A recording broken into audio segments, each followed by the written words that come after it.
আল্লাহ পাক রব্বুল আলামিনের নবী বলেন, আল্লাহ পাক শবে বরাতে একদম মাথার উপরে যখন চলে আসে, আল্লাহ পাক একদম প্রথম আসমানে আসে, আসার পরে আল্লাহ পাক বলেন, আলা মিন মুস্তাগফিরিন ফাগফির লা।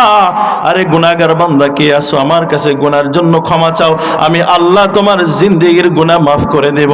আল্লাহ পাক রব্বুল আলামিন ওই দিন সমস্ত মানুষের গুনাহগাতাই মাফ করে দেয়। সুবহানাল্লাহ। বলে এই দিনটা হলো মাফের দিন, এই দিনটা হলো ক্ষমার দিন।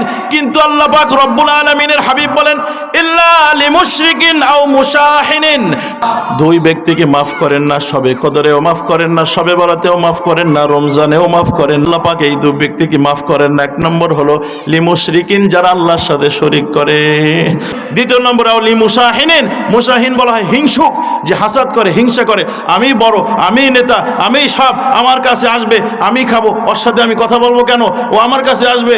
এই হিংসা যত প্রকার আছে, এই হিংসা যারা করে আল্লাহ পাক তাদেরকে সবে বরাতেও মাফ করে না, সবে কদরেও মাফ করে না।